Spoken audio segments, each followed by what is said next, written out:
दीपावली की हार्दिक शुभकामनाएं। दीपावली का त्योहार आपके जीवन में प्रकाश का संदेश देता है। और सबसे बड़ा प्रकाश क्या है? ज्ञान का उजाला। ज्ञान का दीप जगा ले, अंधेरा पल भर में मिट जाएगा। प्रेमियों, दीपावली किस लिए मनाई जाती है? याद कीजिए, इस दिन राम वनवास से वापस आए थे।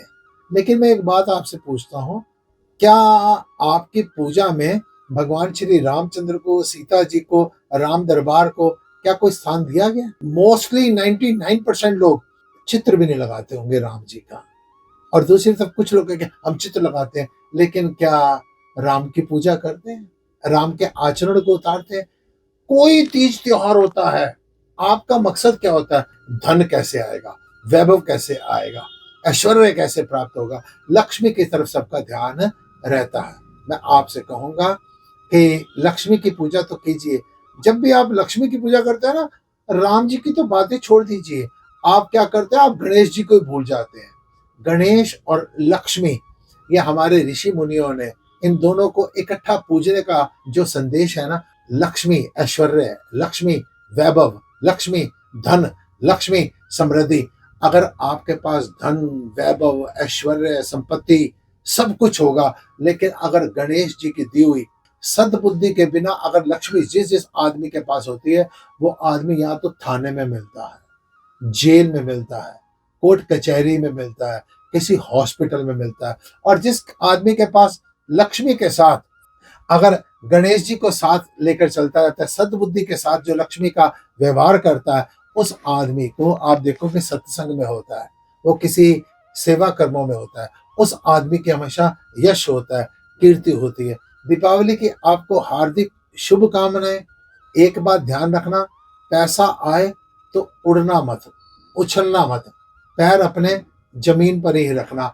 लक्ष्मी की सवारी उल्लू है। उल्लू जो होता है तो उसको रात को ही दिखाई देता है। ऐसे ही जो बिना सद्बुद्धि के लक्ष्मी का व्यवहार करते हैं ना, उनको रात को ही सब कुछ नजर आता है। दोषपूर्ण कार्य सारे रात को ही किए जाते हैं। लोग लक्ष्मी पूजा के दिन, दीपावली के दिन उल्लू खरीद खरीद के लाते हैं।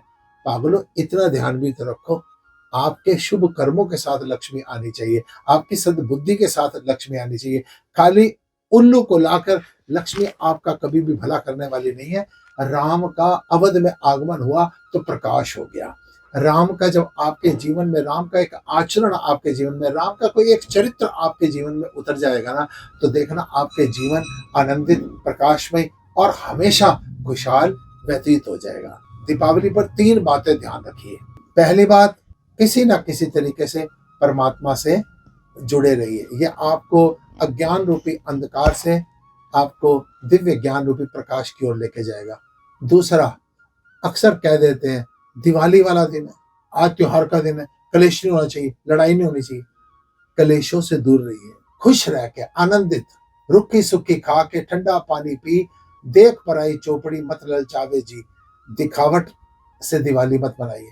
आपके पास जितना प्राप्त है वो पर्याप्त है। इस विचारधारा से आप दीपावली का त्योहार मनाइए। और तीसरी बात, ये सबसे मुख्य बात है, आपकी कम्युनिटी में अगर कोई आदमी भी आपको असहाय नजर आता हो, इस समय पर परेशान नजर आता हो, थोड़ा सा उसका ध्यान दीजिए। ऐसा होता है, हर आदमी फाइनेंशियली रूप से परेशान नहीं होता। कुछ लोगों को मोटिवेशन की जरूरत है। फाइनेंशियली अपने सामर्थ्य के अनुसार किसी ना किसी जरूरतमंद की, किसी ना किसी अभावग्रस्त की सहायता जरूर करिए। और दूसरी बात, आपके 2 शब्द जो होंगे, किसी का मुंह मीठा करवाने के लिए मिठाई नहीं ले जा सकते ना, आप किसी उदास चेहरे को 2 मीठे शब्द बोल कर ना उसका मुंह मीठा करवा सकते हैं। ये सबसे बड़ी मिठाई होगी। दीपावली की हार्दिक शुभकामनाएं। ये 3 बातें ध्यान रखना, परमात्मा से जुड़े रहना, दूसरी बात कलेश नहीं, हर्षोल्लास के साथ, खुशी के साथ, तीसरा किसी दीनहीन दुखी की सहायता कीजिए। ये दीपावली पर आपको ज्ञान की ओर हमेशा अग्रसर करेगा। दीपावली की हार्दिक शुभकामनाएं।